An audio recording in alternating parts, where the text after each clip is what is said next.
அவினாசியில ஒரு அதிசயம் நடந்திருக்கு, உங்களுக்கு தெரியுமா?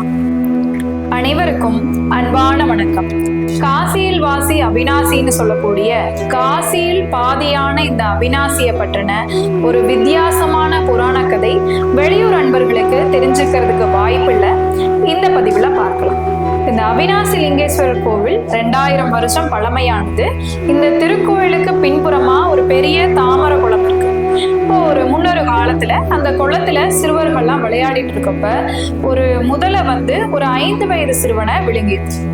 அப்ப அது அவங்க அப்பா அம்மா கண்ணு முன்னாடி விழுங்கப்பட்ட போது அவங்க எவ்வளவு கதறி கூச்சலிட்டாலும் ஒன்னும் பண்ண முடியல.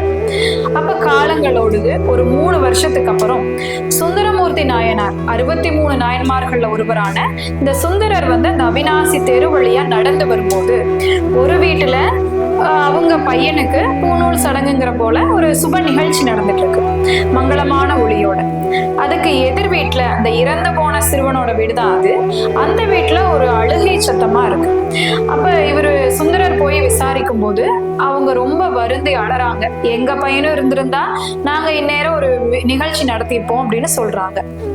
அதை கேட்டு மனம் வருந்தின சுந்தரர் அவினாசி அப்பர்கிட்ட போய் முறையிடுறாரு. அப்போ ஒரு பதிகம் பாடுறாரு. முதலைவாய் பிள்ளை தர சொல்லு காலனையே அப்படின்னு சொல்லி மனம் உருகி ஒரு பதிகம் பாடுறாரு.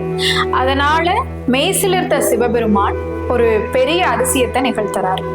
அந்த அதிசயம் என்னன்னா, அப்ப வற்றி போயிருந்த அந்த குளத்துல தண்ணீர் திரும்ப வருது, தாமரை மலர்களும் வருது, அந்த முதலையும் திரும்ப வருது.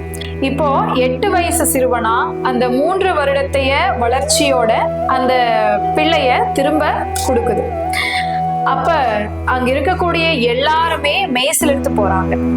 அப்பேற்பட்ட யமன் கிட்ட சென்ற உயிரை கூட மீட்டு தந்த இந்த பெரிய திருத்தலம் அவினாசி லிங்கேஸ்வரர் கோவில்ல இன்னும் ஒரு மாபெரும் அதிசயம் இருக்கு.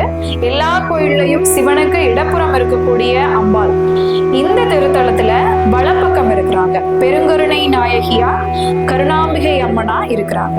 இன்னொரு அதிசயம் என்னன்னா, இங்க தலவிருஷமா பாதிரி மரம் இருக்கு. இந்த பாதிரி மரத்துக்கு அடியில தான் பார்வதி தவம் இருந்து சிவனுக்கு வளப்பாகம் வேண்டி பெற்றாங்க. அதனால இந்த கோவில்ல வளப்பகுதியில இந்த கருணாம்பிகை அம்மன் இருக்கிறாங்க. உள்ள காசி கிணறு இருக்கு. இந்த கோவில் 2000 வருடம் பழமையானது. கிபி 7ஆம் நூற்றாண்டுல பல்லவர் காலத்துல கட்டின இந்த சிற்ப வேலைப்பாடுகள் இங்க இருக்கு. இப்ப இந்திரனோட வெள்ளை யானை, ஐராவத யானை, பிரம்மா இவங்கெல்லாம் இந்த சிவனை வழிபட்டு இருக்காங்க. ரொம்ப பிரசித்தி பெற்ற கோவிலா இந்த கோவில் இருக்கு. இப்ப இந்த அவினாசியப்பர் கருணாம்பிகை அம்மன் கோவில்ல திருமணம் செஞ்சுக்கிறதும் 60வது திருமணம் செஞ்சுக்கிறதும் ஆயுளோகம் செய்யறதும் மிக பெரும் பாக்கியமா கருதப்படுது. இந்த அவினாசியப்பர் கோவிலுக்கு சென்று வந்தா ஆயுள் விருத்தி கிட்டுங்கிறது தெய்வ நம்பிக்கை. வாழ்க வளமுடன். வணக்கம்.